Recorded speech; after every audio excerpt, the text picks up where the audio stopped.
اور رب ذوالجلال ہمارے ان نوجوانوں کی اس کاوش کو اپنے دربار میں قبول فرمائے۔ ماہ ربیع الاول شریف میں خوشیوں کا ایک عظیم سلسلہ ہر سال ہی دیکھنے میں آتا ہے، اور یہ کوئی تعجب کی بات نہیں ہے۔ آپ جانتے ہیں جب خزاں کا زمانہ جاتا ہے اور بہار کا موسم آتا ہے، آج تک تاریخ میں ایک بار بھی ایسا نہیں ہوا کہ موسم بہار تو آیا ہو اور درختوں نے جشن بہار نہ منایا ہو۔ کوئی ایک مثال بھی ایسی موجود نہیں ہے۔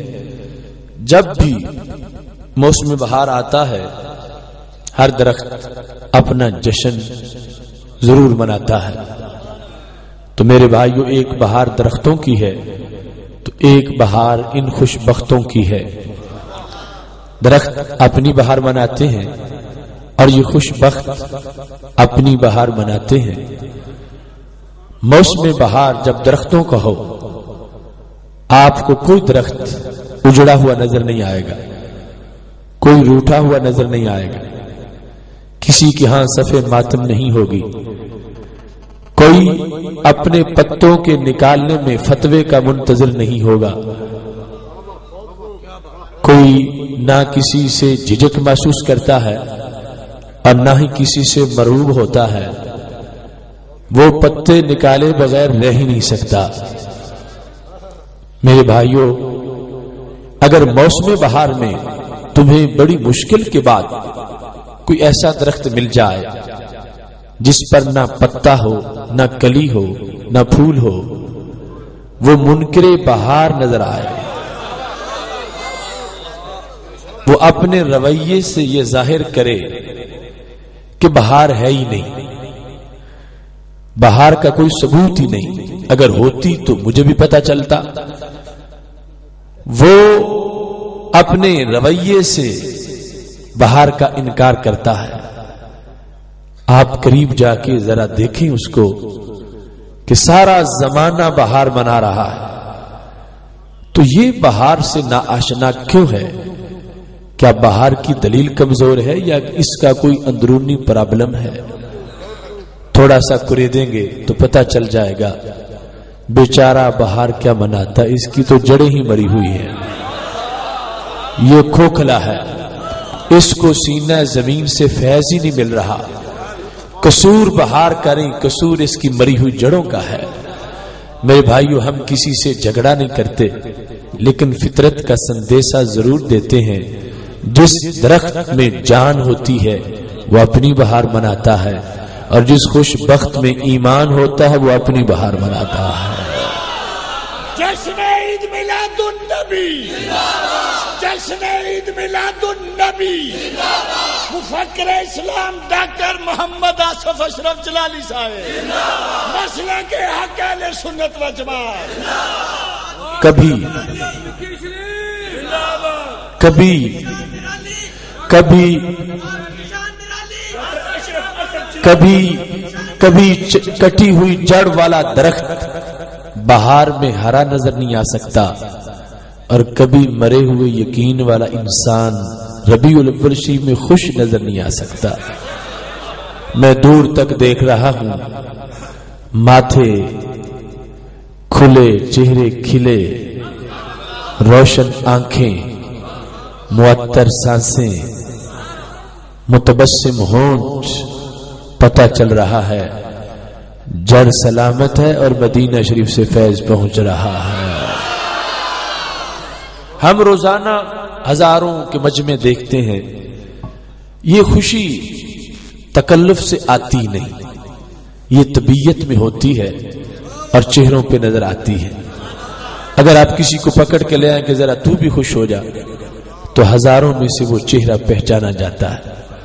شاعر مشرق نے کہا تھا، ٹہنی گئی جو عہد خزاں میں شجر سے ٹوٹ، ممکن نہیں ہری ہو صحاب بہار سے۔ ہے لا زوال عہد خزاں اس کے واسطے، کوئی واسطہ نہیں ہے برگ و بار سے، ملت کے ساتھ رابطہ استوار رکھ، پیوستہ رہ شجر سے امید بہار رکھ۔ جو برکت تمہارے چہروں پہ ہے، یہ برکت اصل میں مسلک محبت سے مربوط ہونے کی وجہ سے ہے۔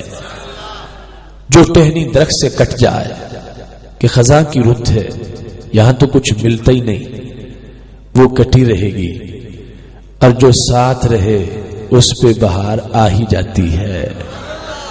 جنہوں نے بین الاقوامی منڈی میں ریالوں کے عوض اپنا عقیدہ بیچ دیا کہ اہل سنت کے ہاں نہ ایران کے پیسے، نہ سعودیہ کے ریال، نہ جمعے کے بعد قورمہ، نہ نماز کے بعد آئس کریم، تو ہم کہیں اور چلے جاتے ہیں۔ آج انہیں بہار کی خبر ہی نہیں ہے۔ ان کو پینٹ کر دو ٹہنیوں کو، مگر پتے تو نہیں نکال سکیں گے۔ کروڑوں سلام ہو تمہاری محبت کو، تم نے روکھی سوکھی کھائی ہے، عقیدے کی دولت بچائی ہے، اس واسطے آج چہرے پہ بہار آئی ہے۔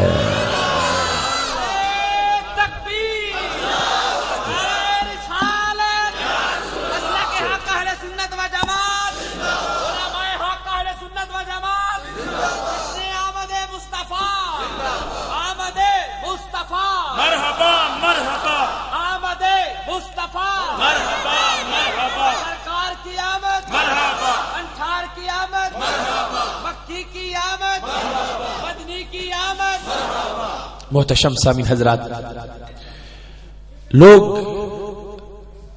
کہتے ہیں کہ محفل میلاد ایک بادشاہ نے گڑی تھی اور یہ اہل سنت نے اڈاپٹ کر لی ہے، یہ بدعت ہے، گڑا ہوا طریقہ ہے۔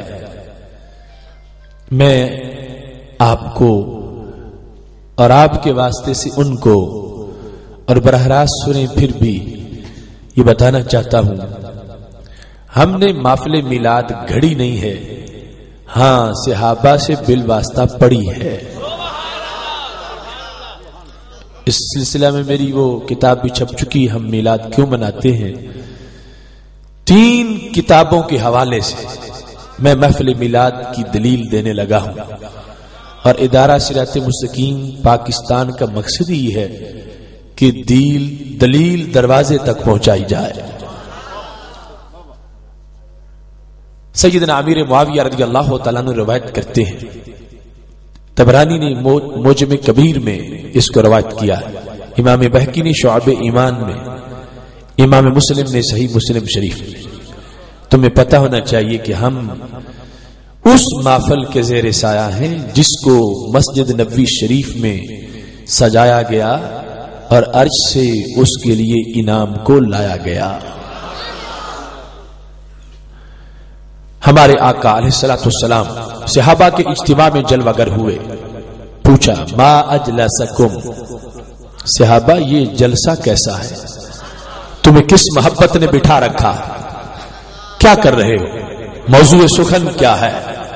صحابہ کرام علیہم رضوان جواب دیتے ہیں، میرے محبوب علیہ الصلوۃ والسلام نے اس لیے نہیں پوچھا تھا کہ پتہ نہیں تھا کیا ہو رہا ہے، ان کی آنکھ تو وہ ہے، صحیح بخاری شریف میں ہے، حضرت ام حارثہ رضی اللہ تعالی عنہا نے آ کے پوچھا یا رسول اللہ صلی اللہ علیہ وسلم، حارثہ میرا لاڈلا بیٹا تھا، شہید ہو گیا ہے، اگر تو جنت میں پہنچ گیا ہے پھر صبر کر لیتی ہوں، اور اگر جنت میں نہیں پہنچا تو مجھے حارثہ کو رونے کی تو اجازت دے دو۔ تو ہمارے نبی علیہ السلام نے یہ نہیں فرمایا حارثہ کی امی تم مجھ سے غیب کی باتیں کیوں پوچھتی ہو، مجھ سے تو نماز روزے کا مسئلہ پوچھو، ہرگز ایسا نہیں فرمایا۔ میرے کریم سے گر قطرہ کسی نے مانگا، دریا بہا دیے ہیں، دربے بہا دیے ہیں۔